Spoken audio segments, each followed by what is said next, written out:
Estamos começando mais um programa Encontro com a Espiritualidade, onde nós queremos agradecer você pela audiência, por estarmos sempre juntos, né?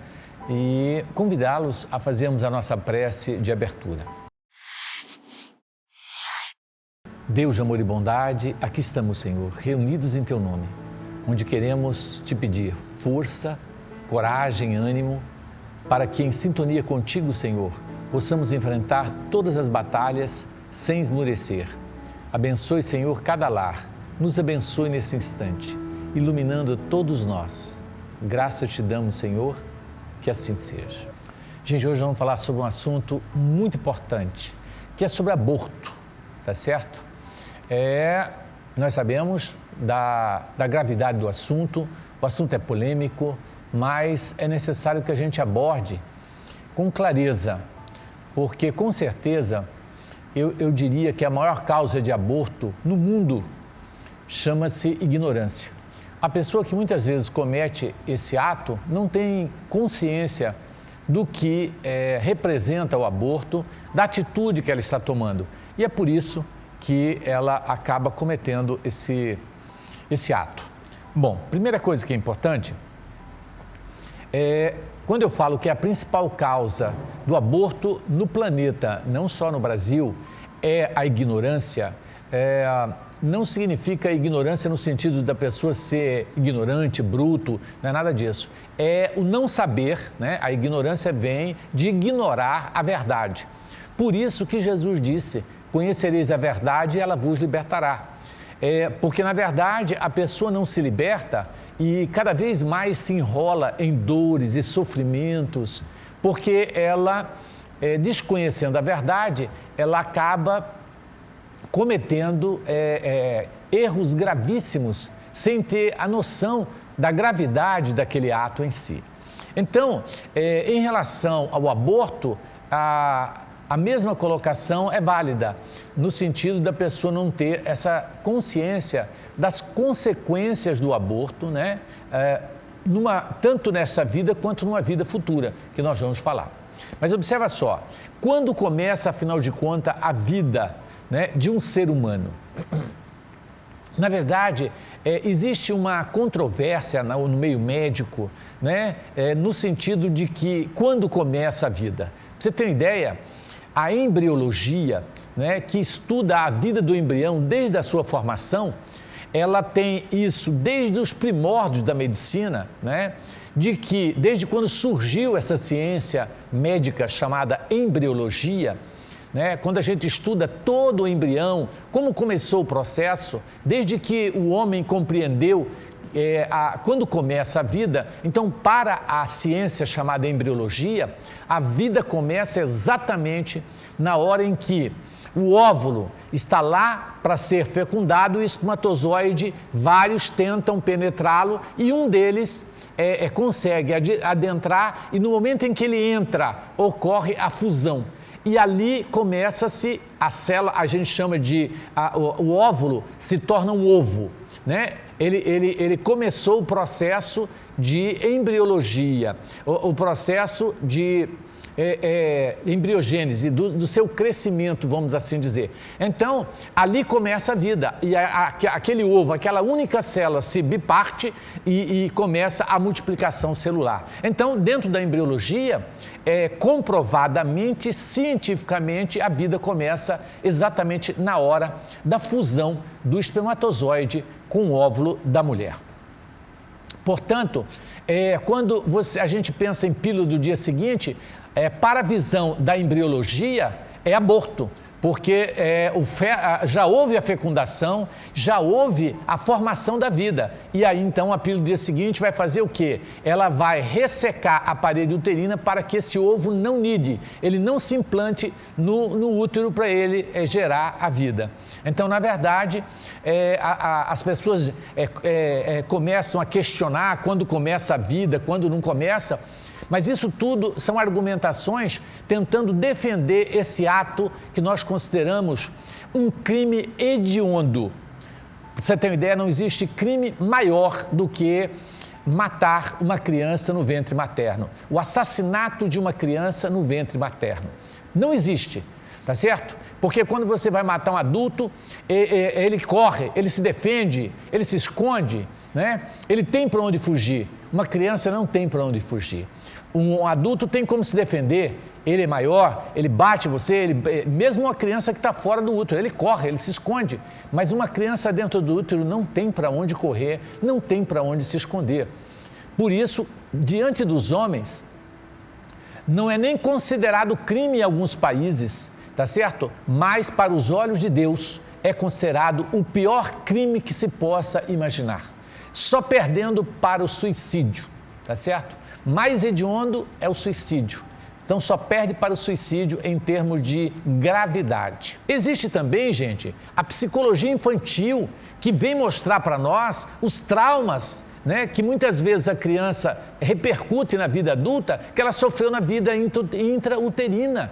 Então isso é comprovado cientificamente, tá certo? Então esse lero-lero de que a vida começa a hora que a criança nasce, tudo isso, no meu ponto de vista, me perdoe, mas é mais uma tentativa do homem tentar burlar o que ele já está cansado de saber, né, comprovado há séculos pela ciência. Então, a vida, para você, mãezinha, que está aí nos assistindo e que muitas vezes nem sabe dessa polêmica que existe no meio médico, no meio cultural de um modo geral, às vezes você não sabia disso, mas você fica sabendo agora que a vida começa no ato sexual. Normalmente, de 6 a 18 horas após a relação sexual é que ocorre a fecundação, porque o óvulo, os óvulos da mulher, eles ficam nos ovários e eles vão migrando, né? E assim que ele vai amadurecendo, quando eles amadurecem, eles saem, né, pelo ducto, pelas trompas que a gente chama, e fica nas trompas, e quando o espermatozoide adentra pelo útero, ele vai até as trompas, fecunda esse óvulo, que chama óvulo, e aí a partir desse momento ele começa o processo de nidação. O que é isso? Ele sai das trompas, vem para o útero e ele se implanta no útero e começa o processo da vida nesse momento. Então, gente, isso tudo já está comprovado cientificamente, porque existem hoje tecnologias capazes de fazer com que a gente tenha essa consciência de que a vida começa aí e que essa criança tem todo um desenvolvimento psicológico e influências do meio, né, em relação à sua personalidade, em relação a tudo. Bom, gente, quais as causas do aborto? O que leva uma pessoa a querer matar a outra criança, né, que está dentro de si mesma? Dentro dessas causas, antes eu queria falar um pouquinho sobre uma coisa polêmica também, que é o direito da mulher de abortar ou não. Então existe uma polêmica muito grande, né, principalmente no movimento mais feminista, em relação à defesa do direito da mulher abortar. Observa só, a mulher tem direito de fazer o que quiser com seu corpo. Indiscutivelmente, nós não podemos negar isso, é a lei de liberdade. Todo ser humano tem que fazer o que quiser do seu corpo. Mas quando existe um outro corpo na jogada, quando existe um outro ser, aí a sua liberdade começa onde termina a liberdade do outro. Assim como nós tivemos direito de viver, essa criança também tem direito de viver. E a mãe, a partir do momento que ela gera um filho, ela não tem mais direito sobre esse filho, de matá-lo. Então, ela tem direito sim, na minha visão, de ter o apoio. Na verdade, a mulher aborta, a causa do aborto, normalmente, os principais responsáveis pelos abortos, você sabia que não é a mãe? Muito interessante, a gente joga tudo em cima da mãe, né? Mas na verdade os principais responsáveis pelo aborto são os avós, preste atenção, são os avós, são os namorados ou esposos, por incrível que pareça, tá certo? Quando um pai fica falando para a filha, Deus me livre da minha filha parecer grávida, não sei o que eu sou capaz de fazer, nessa crise que nós estamos, não tem nem o que comer, uma gravidez seria um inferno, não sei o quê, a menina já fica ali preocupada, meu Deus, Se acontecer, eu não posso falar, meu pai vai acabar com a minha vida.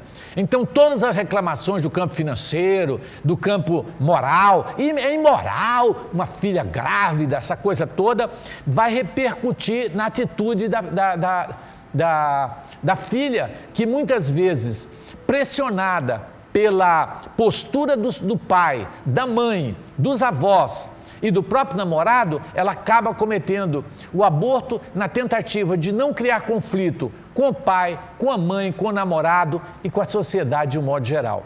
Então, a gente tem o hábito de responsabilizar a mãe e jogar a culpa para ela, mas o namorado que não dá apoio e que até estimula, tem namorado que até paga para fazer o aborto, esse é muito mais culpado do que a própria mãe em si, porque eles estão influenciando de uma forma intensa para que ela, muitas vezes, angustiada, se sentindo só, né, ela acaba cometendo o aborto. Então, nós temos que lembrar disso, que nós vamos ser responsáveis, não, às vezes não direto, indiretamente, quando nós começamos a jogar isso e colocar isso como meio de coibir que a nossa filha engravide.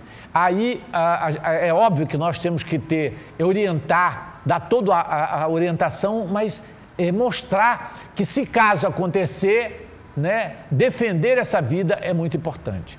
Já houve época, gente, na nossa sociedade, em que a mulher, quando ficava grávida, sem estar casada, era uma desonra para a família. A família considerava isso uma coisa absurda. Mas hoje, gente, a nossa sociedade mudou, não é nada disso, tá certo? A virgindade, por exemplo, a mulher que perdia a virgindade era um escândalo. Hoje em dia não tem mais nada disso. Então a nossa sociedade aceita muito bem. Quantas criancinhas, né? Quantos pais querendo adotar uma criança não tem? Quantas mulheres não conseguem engravidar, gente? Tá certo? Então, quando surge uma criança, nós deveríamos dar graças a Deus, mais um ser humano voltando à Terra. Olha que bênção! E aí a gente tem uma postura, né, de recriminar, de recalcar e de criar problemas na cabeça dessa jovem, muitas vezes adolescente. Agora, o que eu fiquei mais impressionado é que o maior índice de aborto não acontece com quem que você acha que mais aborta, tá certo? Quais o tipo de mulheres que mais aborta, se é que a gente pode usar essa palavra tipo, né? Quais né, as condições das mulheres que mais abortam no Brasil, vocês têm ideia? A gente pensa assim, é garota de programa, talvez elas a que mais abortam. Engano seu, é a que menos aborta são as garotas de programa, tá certo? Porque elas tomam todos os cuidados. São as mocinhas, jovenzinhas que não sabem, gente. Hoje em dia nossos jovens são mais esclarecidos do que a gente pensa, todo mundo sabe, não é com elas. O maior índice de aborto acontece, sabe com quem? Com as mulheres casadas. Por incrível que pareça. Infelizmente é a verdade. Nós temos aí as estatísticas que mostram isso. Além da questão do adultério, que está muito comum no campo feminino, era muito mais masculina e hoje está muito mais feminina, por incrível que pareça, sem querer que ela apareça com um filho que não é dela, que não é do pai, que vai causar transtorno, mas a maior causa dos abortamentos entre as mulheres casadas não é isso não. Sabia que não é isso? Sabe o que a maior parte das mulheres casadas alegam? Eu vou abortar porque Deus me livre se eu dizer para o meu marido que eu estou grávida de novo. Ele já reclama que não tem dinheiro para pagar isso, não tem dinheiro para pagar aquilo, ele vai chamar eu de burra de novo. Você é burra de novo, você engravidou, como se ela fosse a culpada única. Ela faz o filho sozinha, ele não faz nada. E aí ele joga na cara dela e ela, por medo e por questão financeira, aborta essas crianças. Gente, que coisa triste. Que coisa triste. Você matar um filho por dinheiro. E é isso que tem acontecido na nossa sociedade. Né? Falta de fé, falta de confiança na misericórdia divina. Gente, existem abortos que são provocados, vamos falar um pouquinho sobre isso, e aborto que são espontâneos. O que é o aborto provocado? Você vai e provoca o aborto de alguma maneira, ou através de um médico aborteiro, ou através de alguém que faça, ou através de medicamentos que são abortivos e que dá muito problema. Eu ainda vou falar das consequências, mas a grande preocupação dentro dessa questão do aborto é que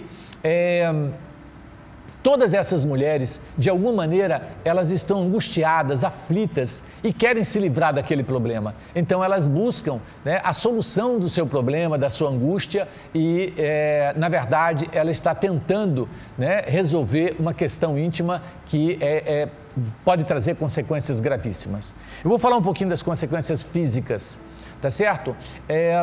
Desculpa, quando eu falei do aborto provocado, existe o aborto espontâneo, que é aquele aborto que a mulher aborta sem querer. Mas você sabia que quando você rejeita mentalmente um feto, você pode estar colaborando para que ele seja expulso? E aí você fala, graças a Deus que desceu. Não. André Luiz, num dos seus livros, comenta que esse aborto é um aborto provocado pela mente da mãe. A mãe mata a criança com a sua própria mente. É uma rejeição, é um tipo de aborto que não é considerado espontâneo, mas é um aborto provocado também, porque a mãe que não deseja esse feto e o feto é abortado, com certeza é um aborto que ela vai ter que se responsabilizar por isso. Consequências físicas, gente. Muitas mães não conseguem mais engravidar depois de um aborto. Sabe por quê? Porque o que é o aborto? Quando é feito no campo médico, tá certo? O médico adentra-se pela vagina com uma chamada vela, na verdade é um ferro, que eles chamam de vela na área médica, e eles vão, começa com vela mais fininhas e mais grossa e vai dilatando o colo uterino até então dilatar o colo e ele vai lá e mata a criança e pinça e tira a criança. Quando ele dilata esse colo, esse esfíncter, né, que a gente chama ali do útero, ele é lesado.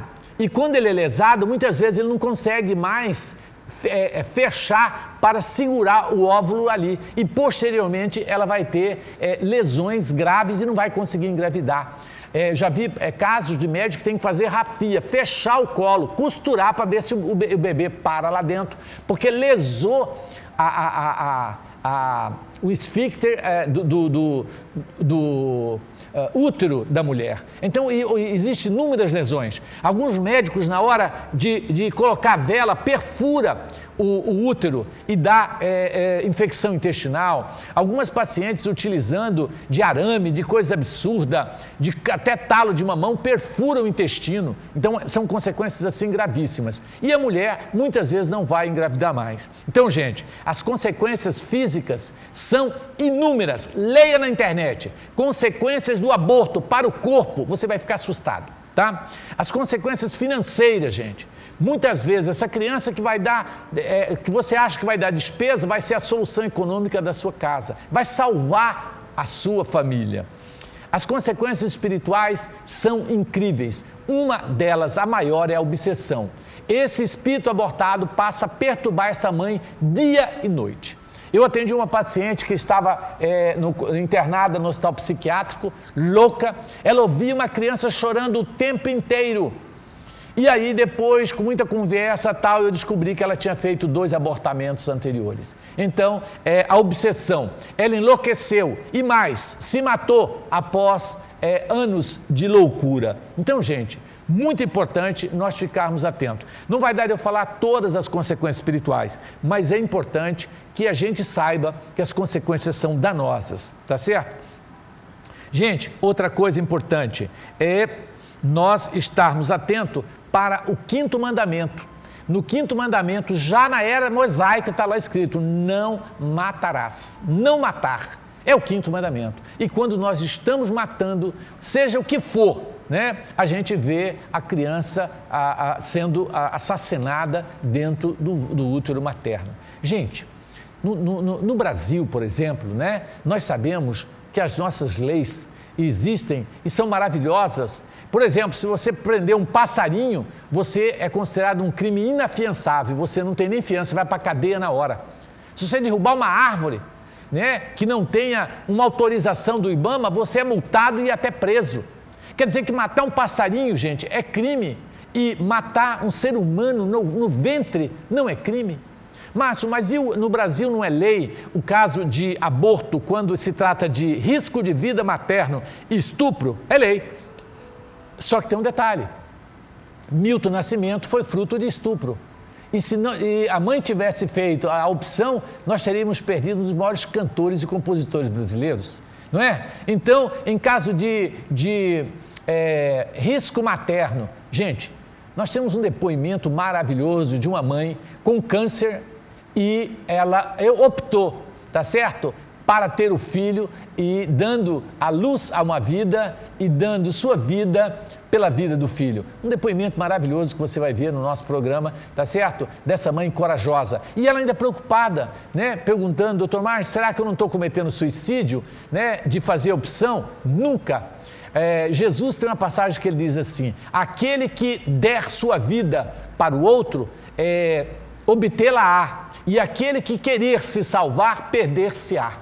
Olha que profundo. Ou seja, nós temos que entender e buscar no Cristo a nossa referência. Então isso é muito importante, porque os nossos valores estão mudando e nós estamos deixando de valorizar coisas sagradas para valorizar coisas fúteis e que não têm nenhum sentido, né?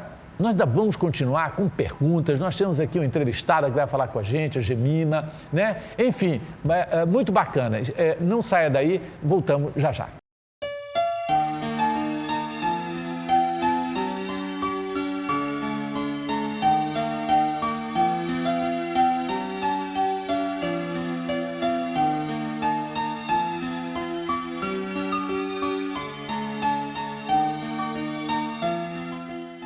Gente, temos a alegria de estar aqui com Gemima, que é uma pessoa seríssima, que trabalha com a gente há anos e que para nós é um prazer enorme. A Gemima, junto com o Marcos e toda uma equipe, desenvolve um trabalho na Várzea Grande, social, extraordinário, há vários anos. Então é uma pessoa que merece todo o nosso crédito, o nosso respeito e o nosso carinho.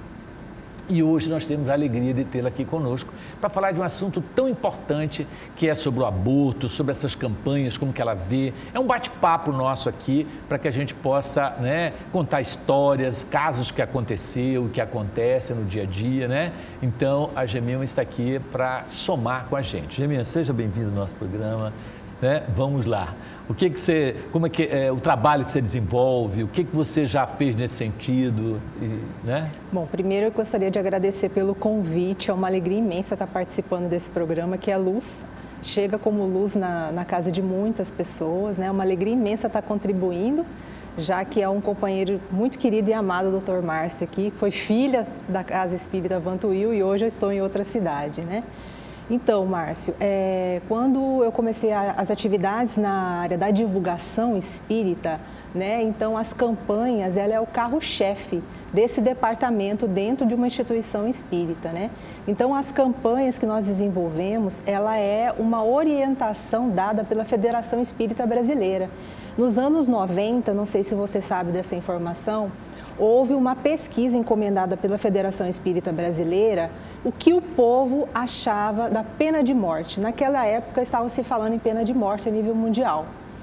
E a federação ficou estarrecida, porque o povo brasileiro ele era a favor da pena de morte.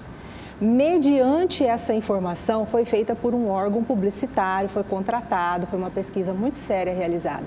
Mediante essa informação, a Federação Espírita Brasileira entendeu que era um recado para nós espíritas, precisávamos desenvolver ações para levar a doutrina espírita da valorização da vida ao povo brasileiro.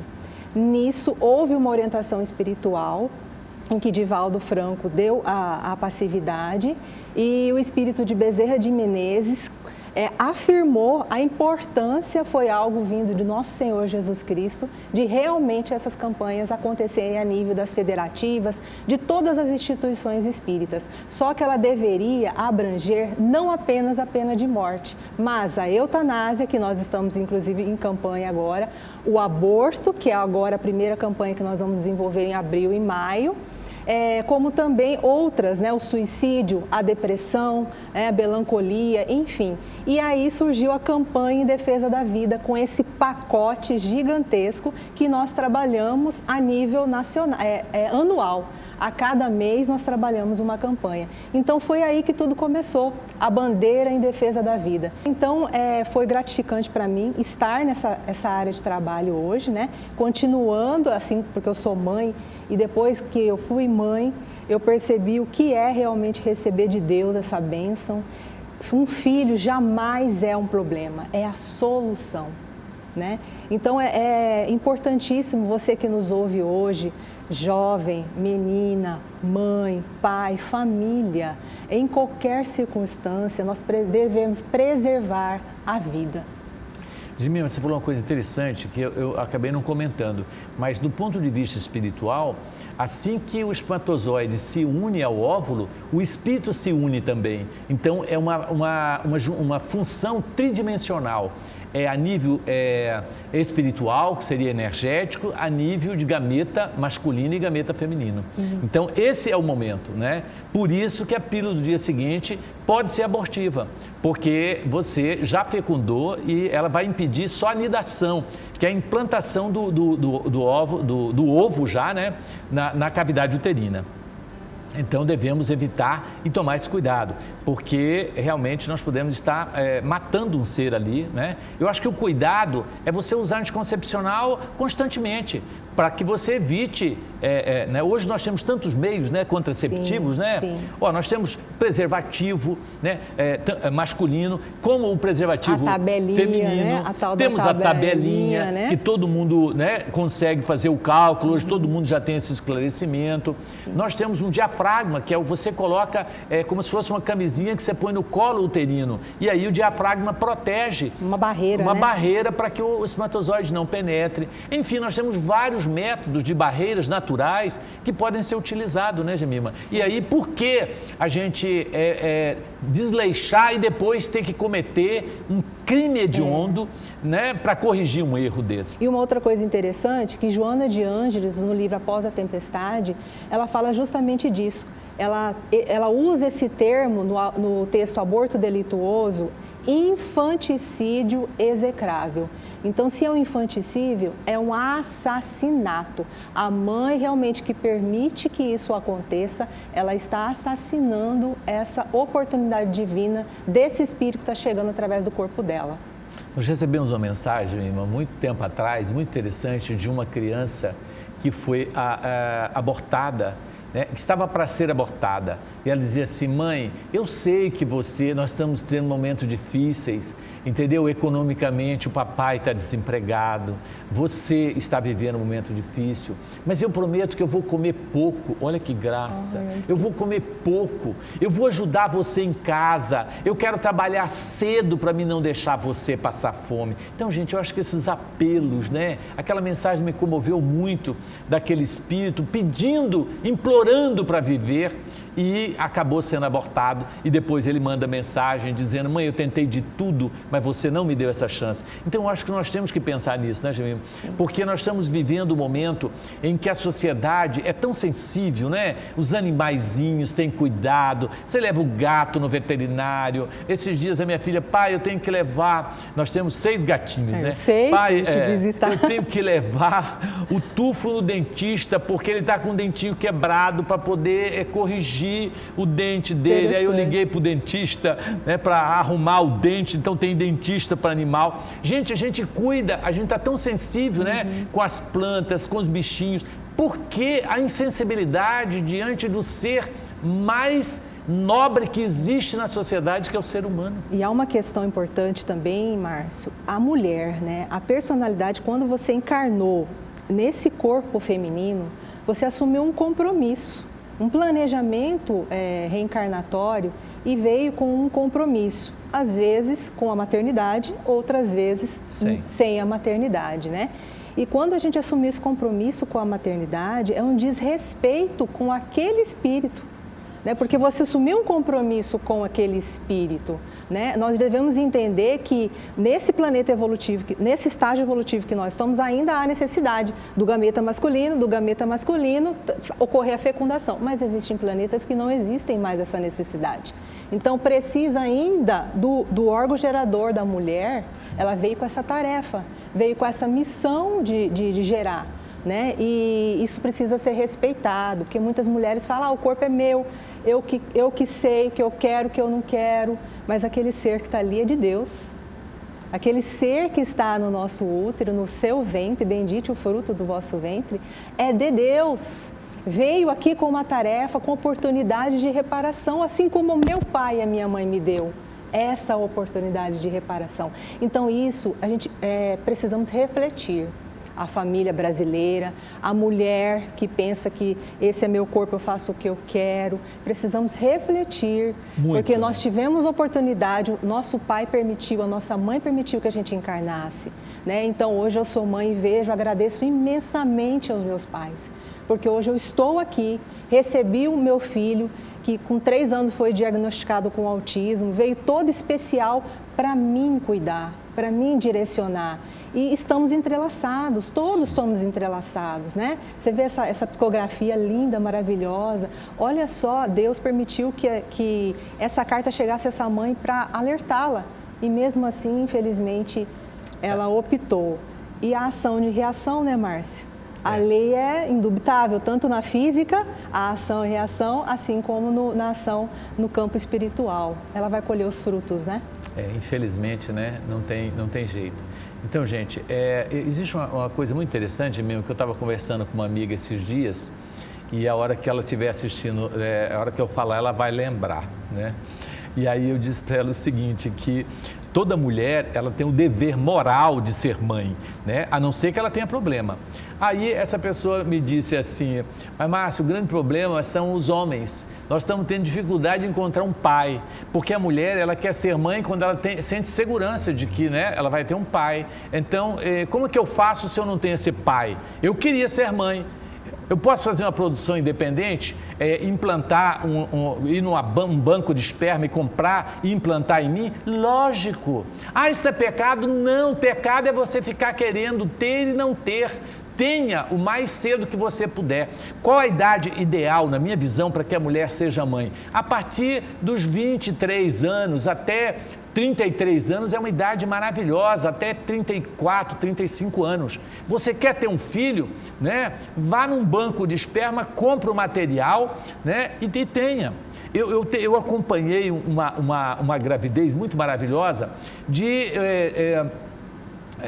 2 casais, né? Eles eram homoafetivos, os dois, e aí uma delas queria ter filho, né? Uma pessoa muito querida, que é minha amiga, né? E ela queria ter filho, mas ela não queria, como ela era a parceira dela feminina e ela feminina, ela queria ter um filho, mas não tinha como, porque as duas né, feminina. E aí nós encontramos um outro casal homossexual, também homoafetivo, masculino, os dois. Aí eles acertaram e um deles topou, falou, não, eu aceito ser o pai da criança, né? Então ele se ofereceu e falaram que como eles eram pobres e não tinham condição de pagar um procedimento médico, aluguel, né? Que é bem caro, você sabe o que ele fez? Ele tirou o material, né, o esperma, numa seringa e ela injetou, deu para ela e ela mesma foi lá e injetou. E o bebê... Conheço esse casal. Você conhece esse casal? Eu conheço. E o bebê é a coisa mais linda do mundo, gente. Está lá vivo. Né? Foi feito por seringa, você acredita um negócio desse? Espetacular. E então as duas, né, homoafetiva, tem agora o filhinho. E ele, né, que por sua vez, também homoafetivo, é pai, né? E olha que beleza, e ele pega a criança, leva para casa final de semana, e eles ficam, a criança é uma maravilha. Gente, olha que coisa linda, o mundo como está, a vida querendo vir de alguma maneira, tanto seja por uma espírito, seringa, né? seja pelo querendo reencarnar. Assim de espírito querendo reencarnar. Então, pensar. Então, nessa hipótese, agora tem gente que vai falar, mas isso é legal? Bom, pode não ser legal, mas que foi real, foi real. E o bebê está lá, não é? Porque às vezes a pessoa não tem dinheiro para pagar uma fecundação in vitro, né? Então, beleza, vai lá, né, e vê o amigo. Por exemplo, eu quero ser mãe, mas não tem um homem que presta. Escolha uma criatura, um homem que presta, e fala, escuta, você não pode me fornecer o seu material genético, né? Ah, tá, então, como? Me dá numa seringa que eu dou um jeito e eu vou ser mãe. Tudo certo, né? Tudo certo, né? Eu vou ser mãe de qualquer maneira. Tudo certo, né? No banco de esperma eu acho mais correto, porque às vezes a mãe, o pai não tem aquela ligação no sentido de ter obrigação de pagar pensão, porque uma das coisas que os pais têm medo é de pagar pensão, você entendeu? E lá ele não sabe quem é o pai, não tem como pagar pensão. Mas por outro lado, Gemima, sabe o que eu vejo de bom? É ele conhecer o pai dele, porque todo ser ele quer saber de onde que ele foi gerado, quem é o pai. Num banco de esperma ele não vai saber nunca. Não, né? É muito difícil, então, de repente, procura alguém que você acha que tem um perfil, né, que está na faixa etária, porque tem mais essa, né? Que tem menos risco para que a criança nasça com algum problema e busque, porque eu acho que a maternidade ela é fundamental, né? Para a mulher ela é fundamental e para o homem também. Eu acho que nós temos que ser pai, né? Eu falo que a gente nasceu e tem a obrigação, então, de ter, né, de devolver para a vida, para a sociedade, né, outra criança, né? É isso, né? É isso. Então, nós estamos aqui, gente, falando com Gemima, né, lá da Várzea Grande. Gemima, vamos aproveitar que você está aqui para você falar um pouquinho das suas atividades. Quem mora na região, você está perto da Capela do Pissarrão, que hora que a pessoa pode ir lá, como que a pessoa pode conseguir chegar lá. Então, quem está assistindo ali da Capela do Pissarrão, Várzea Grande, que pode, né, de repente chegar lá. Então, meus amigos, nós estamos ali no bairro Jardim Vitória Régia, nós estamos próximo dos bairros Capela do Pissarrão, Jardim Santa Maria 1 e 2, 15 de Maio, Souza Lima, toda aquela região ali nós atendemos. Nós estamos atendendo os decretos municipais por conta da pandemia, nós estamos funcionando segunda-feira das 19 às 20 horas, que é a triagem fraterna, na terça-feira reunião pública, tudo presencial, tá, meus amigos? Das 19 às 20 horas, na quarta-feira atividade mediúnica, tratamento espiritual, das 19 às 20 horas. Estamos com atividade, optamos em não estar com as atividades assistenciais abertas em função do nosso espaço físico, que é muito apertado e infelizmente nós não queríamos não ia conseguir mandar os nossos assistidos embora em função dos 30% só que cabem, que poderiam estar conosco. Então nós estamos com evangelização virtual, infantil, mocidade e nossa escola de estudos espíritas estão funcionando. Então eu convido você, nós temos a nossa escola espírita funcionando, que é da educação infantil até o Fundamental 1, nós convidamos você a conhecer a nossa escola espírita, que funciona de segunda a sexta-feira no período matutino, também a ser um contribuinte, ser um colaborador, estar conosco ali junto com a escola espírita. A nossa escola ela é gratuita, tem um apoio também da Prefeitura de Várzea Grande, mas a grande parte é doador, contribuintes, pessoas que acreditam na pedagogia espírita. E eu convido você para estar conosco. Em relação ao aborto, né, se você tiver alguma dúvida, nos procure. Existem muitos mais livros que falam sobre aborto, né? No Livro dos Espíritos fala, inclusive, sobre o aborto, você pode ler. Existem vários livros que vêm relatando casos, né, de abortamento. Se você souber de alguém que está querendo abortar, ligue para nós. Ligue para o nosso telefone para que a gente possa dar suporte, né, Gemima? Eu peguei uma mãe, Gemima, que queria abortar, porque, olha só, o pai e a mãe disseram, se você aparecer com mais uma barriga aqui em casa, nós vamos jogar você no olho da rua. Falou isso para ela. Ela ficou grávida, ela já tinha sido mãe. Os pais adotaram, os avós. cuidaram da criança e deram apoio. Mas falou, se você aparecer grávida de novo, você vai para o olho da rua junto com a criança. E ela, desesperada, grávida, pensando o que ia fazer. Foi no namorado, o namorado disse, olha, eu não vou te dar apoio, que eu não tenho condição.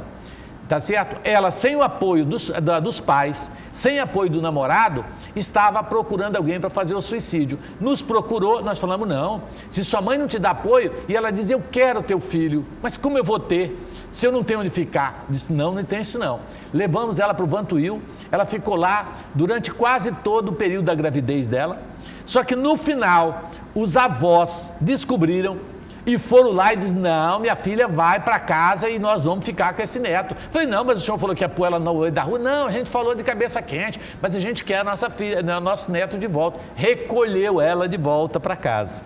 Então, gente, se você está nessa situação de desespero, que ninguém quer estar com você, saiba que a nossa instituição te acolhe, você fica conosco, você não tem necessidade de abortar por questões financeiras. Fala para o teu pai, se ele fala que você vai te discriminar, vai te xingar, fala, vou fazer uma viagem, vou para Paris, vai para nós, fica lá até ter o bebê. Aí, eu não quero bebê, nós temos quem fica com o bebê. Gente milionária, seu filho vai ser milionário. E outra coisa, não é só porque é rico, não. É gente boa que vai cuidar do seu filho. Louco para ter uma criança e não tem. Então, nos procure. O telefone vai estar aí, né?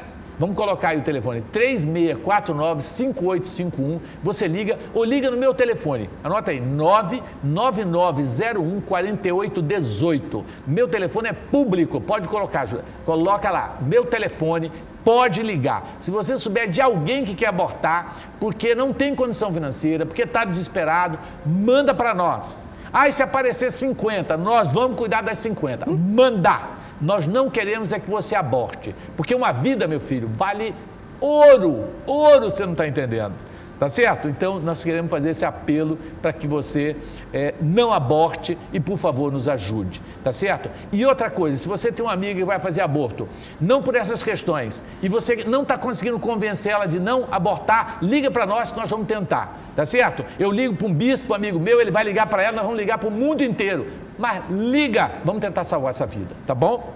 Muito obrigado.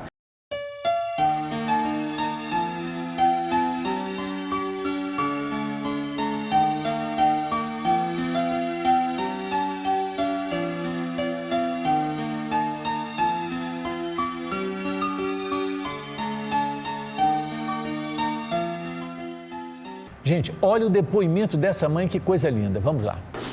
Meu nome é Lidiane, atualmente eu tenho 46 anos. Em 2017, eu estava tentando já há 3 anos engravidar. Fui buscar um especialista e ele me disse que a chance que eu tinha de engravidar naturalmente era só de 5%. E 2 meses depois eu engravidei naturalmente. Então foi uma gravidez muito desejada, porque o meu primeiro filho, a minha primeira gestação, eu perdi com 6 meses e meio. Entrei em trabalho prematuro, trabalho de parto prematuro. Não conseguimos descobrir a causa. E aí em 2017, em janeiro, eu descobri que estava grávida. Então foi uma gravidez muito desejada. Porém, no mês de maio, quando eu estava com 5 meses de gravidez, eu descobri que eu estava com câncer de bexiga. Foi feita a biópsia e chegou-se ao ponto do médico chamar a minha família, né? Eu, o meu marido, a minha mãe, e disse para mim, Diane, esse câncer é um câncer que o único tratamento dele é a cirurgia. Então, ele falou, você vai ter que escolher. Ou você leva a gravidez adiante, porque existe o risco da gente fazer a cirurgia e você entrar em trabalho de parto. E eu não posso garantir para você que essa gestação vai continuar se você entrar em trabalho de parto, porque a criança é muito prematura, com 5 meses. Na minha cabeça, eu já tinha resposta, que era continuar com a minha gravidez, porque eu não podia colocar em risco a vida da minha filha, que eu tanto desejei, já tendo uma história anterior. Então eu resolvi que eu não iria fazer a cirurgia. Eu aguardei a criança alcançar 34 semanas para poder não ter mais risco de vida.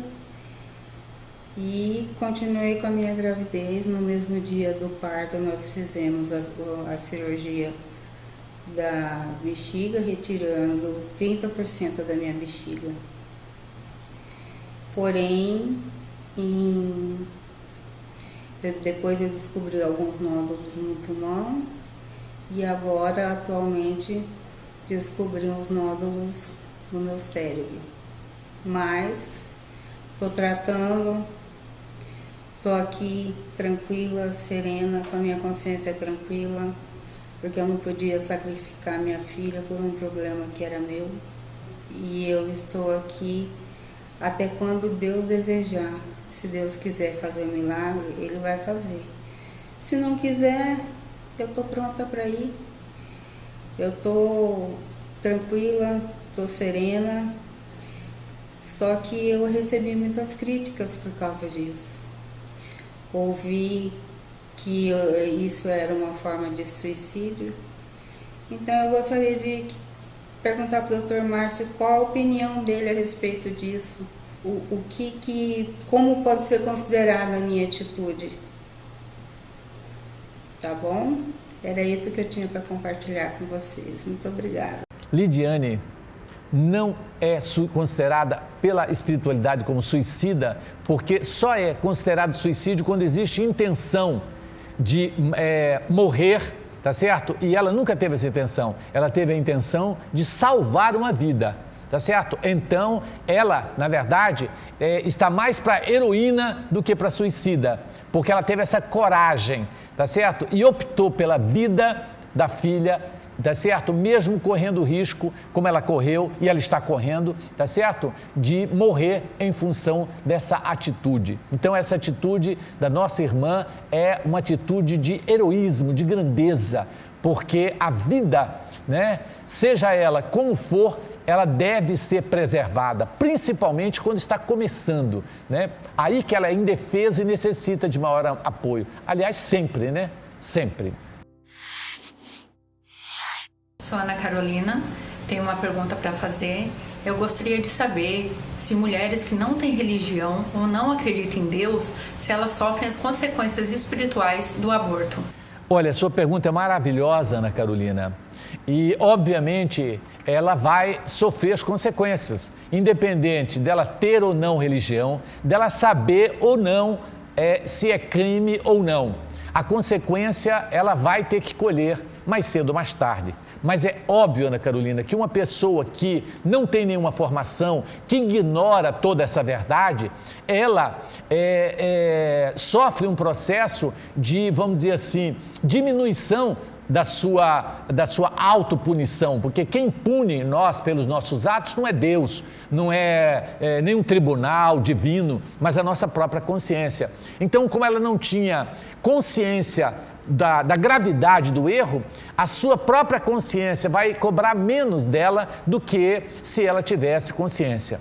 E o que o livro nos fala é que se na justiça dos homens existem diversos atenuantes que diminuem uma pena, na visão divina, esses atenuantes também existem e são valorizados. Então, uma pessoa que não tem nenhuma formação, óbvio, né, o seu erro é menor do que aquele que tem o conhecimento, mas, independente disso, ele vai ter que acertar a conta com a justiça da própria consciência, mais cedo ou mais tarde. Oi, Márcio, meu nome é Carla e eu gostaria de saber como proceder quando uma pessoa me procura para dizer que praticou um aborto. Devo só ouvir, me calar ou devo emitir alguma opinião a respeito? Carla, observa só, eu acredito que uma mãe, quando diz para você que cometeu um aborto, a nossa atitude em relação a essa mãe deve ser o de consolo, de esperança, porque ela já carrega o estigma, o sentimento de culpa, o remorso que a corrói por dentro. Então, ela é uma doente necessitando de amparo, de medicamento e nunca de acusação, de dizer você cometeu um crime hediondo, você vai para o inferno. Nada disso. Nós temos que consolar, nós temos que levar para ela a esperança. Nós temos que dizer que nenhum erro ele é suscetível de não ser corrigido e que ela pode corrigir esse erro, ajudando a cuidar de crianças abandonadas. Quantas crianças que são filhos de pais, órfãos de pais vivos, são jogadas porque os pais não estão nem aí. Por que não adotar essas crianças? No sentido de levar elas, o alimento, o caderno para elas estudarem, conferir, Eu tenho uma história muito interessante. Eu vou contar ela rapidinho para vocês. Eu peguei uma mãe que veio me confessar que tinha feito 2 abortos quando era muito jovem, não conseguiu engravidar e ela tinha depressão profunda, chorava o tempo todo e nos procurou. E eu disse para ela, por que você não adota criança? Ela disse, não tem, é difícil adotar. Eu disse, você vai num bairro carente, procura uma casa bem pobrezinha ou 2 e converse com a mãe e diz, olha, pegue todas as crianças, vê quem está na escola, quem não está, compra para elas uniforme, paga o material escolar e ajuda essa criança a sair da miséria, porque se ela estudar, ela vai conseguir deixar de ser miserável. Você vai ver como sua vida vai mudar. E olha, fantástico, ela adotou 3 famílias carentes, porque ela tinha muita condição financeira. E essas crianças, você tem ideia, ela começou a pagar uma van para pegar as crianças e levar na escola. Pagou escola particular para as crianças. E você precisa ver o que essas crianças viraram, gente. Então essa mãe hoje é uma mãe dadivosa, porque as crianças vão nela e chamam ela de mãe, embora ela não seja mãe biológica. Então é um ato lindo de amor e você sempre pode recuperar, aquele ato que você praticou. Então essa pergunta, Carla, sua é maravilhosa. E eu queria só lembrar, gente, que muitas mulheres não estão conseguindo engravidar hoje, tá certo? Primeiro porque começam a usar anticoncepcional muito cedo e não querem ter filhos, deixam para fazer essa opção depois dos 34, 40 anos e aí é tarde demais, então elas se frustram e começam a ter uma série de problemas. Algumas não, mas eu vejo assim, todos nós que nascemos e ganhamos um corpo, temos o dever moral de devolver para o mundo esse corpo que nós ganhamos. Não querer isso é uma atitude de egoísmo extremo. Tem pessoas que dizem não quero ter filho para não perder tempo com esse tipo de coisa. Eu vejo que filho só dá despesa, só dá decepção. Eu quero viver feliz. Tá certo? Você tem a liberdade. Mas eu digo a você, essa é uma atitude egoística, sem pensar nos outros. Márcio, mas e se eu não consigo engravidar? Eu nunca consegui engravidar. Bom, isso aí então você não tem culpa. Então a culpa não está nessa vida. Provavelmente você cometeu inúmeros abortos em vidas passadas e por isso agora você não consegue engravidar, tá certo? Mas dentro da justiça divina, se todas as mulheres têm condição de engravidar e parir, por que você não? Desconfia, algo houve contigo no passado, Se não houve no presente, algo houve no passado, mas a gente sempre pode corrigir os nossos erros, gente? Isso é importante. Gente, tudo que nós falamos tem respaldo doutrinário, tem livros que falam a respeito, centenas. Olha esse livro que interessante, Aborto à Luz do Espiritismo, de Eliseu Mota Júnior, muito bacana, tá certo? Então, vale a pena ler esse livro aí, tá? Este outro, muito interessante, O que dizem os Espíritos sobre o aborto. Tá certo? Ali é muito bacana porque nós vamos ter uma visão, do outro lado da vida do que acontece o aborto. Vale a pena a gente estar lendo, ok? Bom, gente, no nosso aviso, a ação entre amigos. Esse ano nós não estamos sorteando um carro, estamos sorteando uma carta de crédito no valor de R$50 mil. Você pode comprar o que você quiser, uma casa, né, dar entrada no seu apartamento, comprar um carro, né, dar entrada num carro melhor, mas são R$50 mil que você está concorrendo para ganhar. Com apenas R$20, colaborando com a nossa obra, você vai estar correndo o risco de ganhar 50 mil. Nessa crise, eu creio que é uma solução extraordinária. Gente, compre o seu ingresso, adquira o seu ingresso e você, através do telefone, ligando para nós, você adquire esse ingresso. Um telefonema a gente vende para você pelo WhatsApp, tá certo? Então, adquira, você está colaborando com uma instituição séria e você está correndo o risco de ganhar. Eu sempre falo o seguinte, que quem ganha mais é quem não ganha, porque aí ele está fazendo uma poupança, né, celeste, entre aspas. Agora, aquele que ganha o presente é o dinheiro dele, ele já ganhou, ele não tem mais nenhuma recompensa. A recompensa, né, foi ele ter ganhado. Agora, quem não ganha é o que com certeza vai ter aquela recompensa. Então, vale a pena. De qualquer jeito você ganha. Colabore conosco, adquira, né, a sua ação ali entre amigos. O outro aviso, gente, é que nós estamos nas redes sociais. Estamos no Instagram, estamos no Face, estamos no YouTube. Todos os nossos programas estão gravados no YouTube. Você sabia? Vários assuntos interessantes. Nós encontramos uma paciente com muita depressão, com ideia de suicídio, e ela sequiosa de informações, né, e tudo, querendo achar uma solução. Eu dei a dica para ela, falei, entra no YouTube e assiste os nossos programas. E ela disse que, olha, eu estou em casa mesmo, não estou fazendo nada, vou assistir esses programas. Ela ligou para mim 2 semanas depois, dizendo, meu Deus, assisti todos os seus programas, estou encantada, a minha vida mudou totalmente, vale a pena. Então, gente, entra no YouTube, assiste os nossos programas, tem temas diversos, vale a pena, ajude a gente a divulgar isso, que você pode estar salvando uma vida. Quando você indica, por exemplo, uma pessoa está pensando em abortar, recebe essa indicação, vê esse nosso bate-papo, ela pode mudar de ideia e você vai salvar uma vida com certeza, né? Então, esse é um dos avisos que nós queremos passar. O outro é que você pode se tornar um doador da nossa instituição, tá certo? Ali estão os bancos que você pode fazer. Hoje é fácil fazer transferência ou fazer, né, uma transferência programada, né, no seu cartão de crédito ou via banco. Colabore conosco, gente. R$10 que você nos doar, com certeza vai fazer a diferença para nós. Talvez para você não te deixe mais pobre, nem mais rico, mas com certeza para nós é importante. Então, nos ajude, porque nós vivemos de doação. Gente, você que está nos assistindo agora, para a gente ter uma ideia se você está gostando, se você não está, manda um oi para nós, manda um dedinho assim, ó, só esse dedinho assim, já é muita coisa para nós, né? O que você está achando do programa? Ali está o nosso telefone, 981440148. Você liga e manda o seu recadinho no WhatsApp para nós. Não paga nada, né? Vale a pena.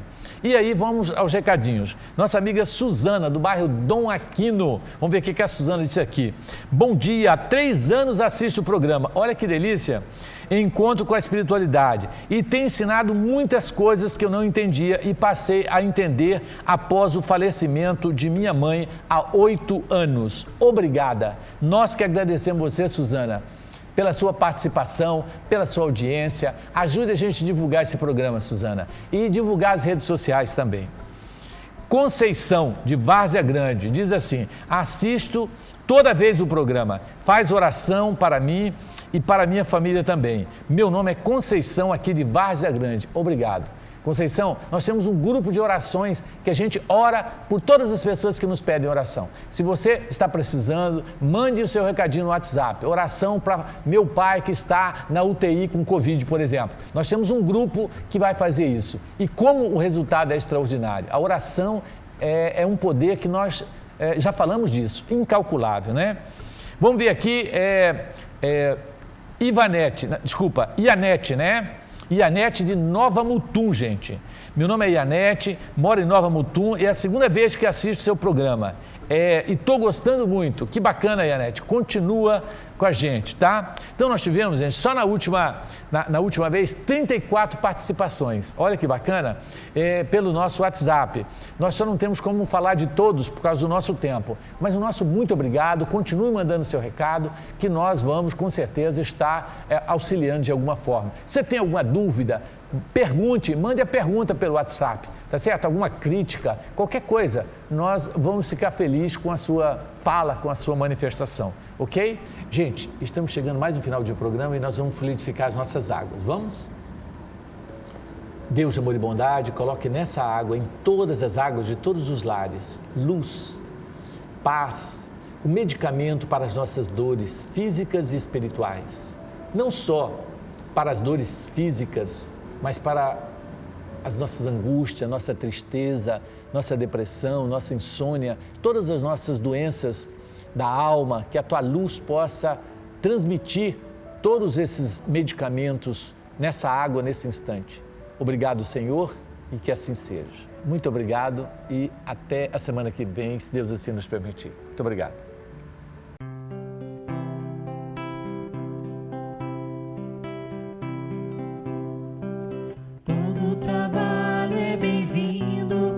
Mãos que não se cansam de recomeçar. Todo esforço é preciso, é importante sabermos o tempo ocupar. A vida não é brincadeira, quem sabe esta chance demora a voltar. Se tem que ser feito é agora, é pra já, sem demora, esse é o tempo.